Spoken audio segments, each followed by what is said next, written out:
Hi, this is Vijay Kesari and welcome to Andhra Podcaster, where we discuss questions, perspectives and possibilities focused on development of Andhra. Friends, జమిలీ elections, one nation one election అంటున్నారు కదా, అసలు ఏంటది? And ఇండియానే వరల్డ్లో for the first time ఇది implement చేస్తుందా, లేదా వేరే కంట్రీస్ ఆల్రెడీ ఇంప్లిమెంట్ చేస్తున్నాయా? యాక్చువల్గా చేస్తున్నాయి. అండ్ వెరీ ఇంట్రెస్టింగ్లీ, ఆ చేస్తున్న కంట్రీస్లో ఉన్న పబ్లిక్ నుంచి వచ్చే కామన్ ప్రాబ్లం ఏంటో ఈ ఎపిసోడ్లో కూడా డిస్కస్ చేద్దాం. ఓకే, ఈ జమిలీ ఎలక్షన్స్ అంటే సింపుల్ వర్డ్స్లో మన ఎమ్మెల్యేస్ని ఎంపీస్ని ఒకేసారి ఎన్నుకోవడం అనమాట. ఎమ్మెల్యేస్కి ఒకసారి వెళ్ళి ఓటేయడం, లేదా ఎంపీస్కి ఒకసారి మళ్ళీ ఓటేయడం కాకుండా రెండు ఎమ్మెల్యేస్కి ఎంపీస్కి ఇద్దరికి కలిసి ఓటేయడాన్ని ఈ సిస్టంలో ఇంట్రడ్యూస్ చేస్తున్నారు. అండ్ ఆల్సో ఈ ఎలక్షన్ అయిన 100 రోజుల లోపు ఆ లోకల్ మున్సిపాలిటీస్ అండ్ పంచాయత్స్ ఉంటాయి కదా, ఆ బాడీస్ కూడా ఎలక్షన్స్ కండక్ట్ చేస్తారనమాట. ఇది ఇన్ ద సింపుల్ టర్మ్స్. ఇప్పుడు మీరు అనొచ్చు, విజయ్ నువ్వు ఇదేనా పెద్ద కొత్త స్టోరీ చెప్తున్నావు, 2024లో 2019లో జరిగింది ఇదే కదా, నువ్వు ఇదేదో పెద్ద డిస్కషన్ పాయింట్లో చెప్తున్నావు అంటే, యాక్చువల్లీ మన ఆంధ్రాలో జరిగింది, కానీ ఇండియాలో అన్ని రాష్ట్రాల్లో ఇది జరగలేదన్నమాట. జరగాలని రూల్ లేదు ఇప్పటిదాకా. ఇలా జరగాలి అని రూల్ తీసుకురావడమే ఈ జమిలీ ఎలక్షన్స్ కానీ ఈ వన్ నేషన్ వన్ ఎలక్షన్ అనే బిల్ మెయిన్ ఆబ్జెక్టివ్. మిగతా కంట్రీస్ డీటెయిల్లోకి వెళ్ళే ముందు నాకు విషయం చెప్పండి. మీరు మొన్న 2024 ఎలక్షన్స్లో కానీ 2019 ఎలక్షన్స్లో కానీ ఎమ్మెల్యేస్కి ఎంపీస్కి ఒకేసారి ఓటు వేశారు కదా.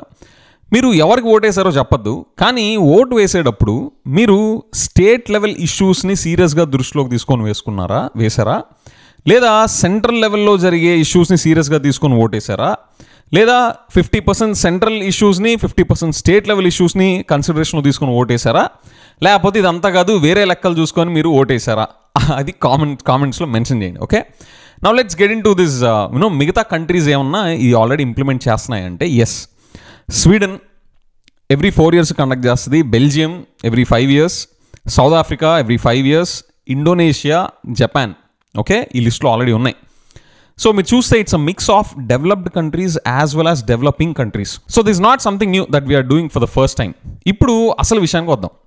ఈ జమిలీ ఎలక్షన్స్, ఈ వన్ నేషన్ వన్ ఎలక్షన్ జరుగుతున్న ఈ కంట్రీస్ అన్నీ ఉన్నాయి కదా, ఈ కంట్రీస్లో వాళ్ళు చెప్పే కామన్ ఫీడ్బ్యాక్ ఏంటో తెలుసా? యాజ్ అ ప్రాబ్లం, ఈ జమిలీ ఎలక్షన్స్ వల్ల వాళ్ళు ఫేస్ చేస్తున్న ప్రాబ్లం ఏంటో తెలుసా? అన్ని కంట్రీస్లో కామన్గా చెప్పే ప్రాబ్లం, సెంట్రల్ లెవెల్లో ఉండే ఇష్యూస్ అన్నీ స్టేట్ లెవెల్ ఇష్యూస్ని ఓవర్ షాడో చేసేసి మా స్టేట్ లెవెల్ పెయిన్స్, మా స్టేట్ లెవెల్ కన్సర్న్స్ ఏవి అసలు చర్చకు రావట్లేదు, అసలు వాటి మీద యాక్షన్స్ తీసుకోవట్లేదు అనేది is a common problem which is coming as a feedback from all these countries which are already implementing జమిలీ ఎలక్షన్స్. ఇప్పుడు మీకు ఇంట్రెస్టింగ్ క్వశ్చన్. నేను ఇందాక చెప్పిన కంట్రీస్ లిస్ట్లో ఎవరైతే ఆల్రెడీ జమిలీ ఎలక్షన్స్ని ఇంప్లిమెంట్ చేస్తున్నారో ఆ కంట్రీస్ లిస్ట్లో అమెరికా లేదు, యుఎస్ఏ లేదు. ఎందుకు అనుకుంటున్నారో మీరు కామెంట్స్లో మెన్షన్ చేయండి. నేను దాంతోపాటు నేను ఇందాక క్వశ్చన్ అడిగాను కదా, మీరు రీసెంట్గా జరిగిన ఎలక్షన్స్లో ఏ బేసిస్లో మీరు ఓట్ వేశారు మీ ఎమ్మెల్యేస్కి ఎంపీస్కి? స్టేట్ లెవెల్ ఇష్యూస్నే సీరియస్గా తీసుకొని మీరు ఓట్ వేశారా, లేదా సెంట్రల్ ఇష్యూస్ని సీరియస్గా తీసుకొని మీరు ఓటు వేశారా, లేదా 50% సెంట్రల్ ఇష్యూస్ 50% స్టేట్ ఇష్యూస్ని తీసుకొని ఓటు వేశారా, లేదా అసలు ఏమీ కాదు ఇంకో లెక్క చూసుకొని వేరే ఇంకా other none of the above criteria చూసుకొని మీరు ఓట్ వేశారా? కామెంట్స్లో మెన్షన్ చేయండి. Okay, with that I will see in the next episode. Bye.